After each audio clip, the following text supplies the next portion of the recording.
जहां recovery market में नजर आ रही है real estate, pharma, FMCG, metal, IT, energy, ये सारे के सारे सेक्टर्स हरे निशान की तरफ बदलते हुए।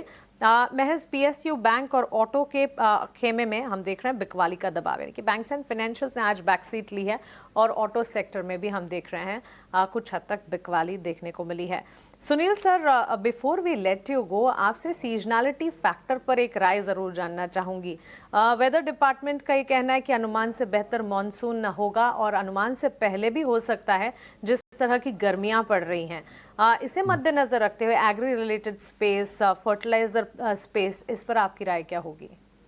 बिल्कुल पॉजिटिव होगी बिकॉज जो मानसून की अच्छी खबर और गवर्नमेंट की भी फोकस इस साल थोड़ी एग्री रिलेटेड इंफ्रास्ट्रक्चर उधर डेवलपमेंट के ऊपर होगी और कंजम्पशन का भी अब रूरल की तरफ से ही सपोर्ट देख रहे हैं। तो ब्रॉडर मैं कहूंगा रादर देन जैसे अग्री, मैं एक रूरल ओरिएंटेड पोर्टफोलियो के लिए पॉजिटिव चीज देख रहा हूँ, क्योंकि रेट कट्स का भी माहौल सामने है तो कंजम्पशन के लिए बूस्ट मिलेगी। और ये एंट्री लेवल जो कि रूरल में अगर देखें ऑटो सेक्टर में भी एंट्री लेवल चीजों की खरीदारी होती है, जैसे बाइक्स और एंट्री लेवल कार्स, वहीं पे दिक्कतें थी देश के लिए। तो मेरा मानना है कि ऐसे मानसून की खबर के कारण नेचुरली एग्री स्टॉक्स पे पॉजिटिव होगी, ट्रैक्टर्स का भी पॉजिटिव डिमांड का रुझान आप देख सकते हैं। बट ओवरऑल एक रूरल कंजम्पशन की स्टोरी और रूरल इंफ्रास्ट्रक्चर की स्टोरी भी प्ले आउट हो रही है, तो उसके ऊपर ध्यान रखना चाहिए जरूर। Absolutely. Thanks for that fundamental take, Sunil sir. It's always a pleasure talking to you. Thank you so much. शुक्रिया हमारे साथ जुड़ने के लिए, सवालों के जवाब देने के लिए, और have a nice day to you and good small holiday to you as well.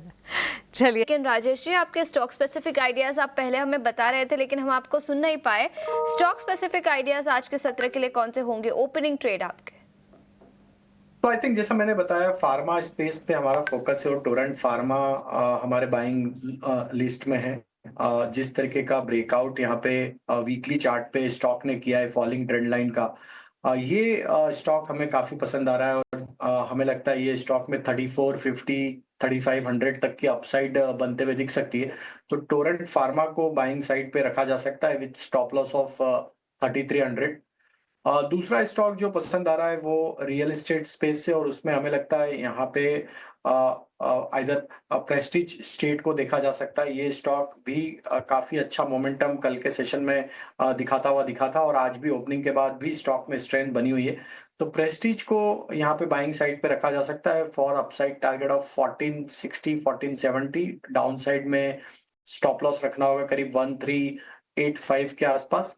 और जो तीसरा स्पेस हमें लगता है जो कंटिन्यू कर सकता है अपमूव, वो है एफएमसीजी पैक। और एफएमसीजी पैक में हमें लगता है यहाँ पे पीडीलाइट को भी फोकस में रखा जा सकता है। ये स्टॉक में थोड़ा हायर साइड से आज इंट्राडे में डिप देखने को मिला, लेकिन ओवरऑल स्ट्रक्चर बुलिश है और हमें लगता है ये स्टॉक में भी मोमेंटम बनते हुए दिख सकता है टुवर्ड्स 3050 3060। तो पीडीलाइट बाय किया जा सकता है विद स्टॉप लॉस ऑफ 2970। 970 के स्टॉप लॉस के साथ पिडिलाइट को खरीदारी करने की सलाह, लेकिन इसके अलावा रियल एस्टेट सेक्टर से प्रेस्टीज एस्टेट्स, यहाँ पर राजेश जी का नजरिया काफी पॉजिटिव है। लेकिन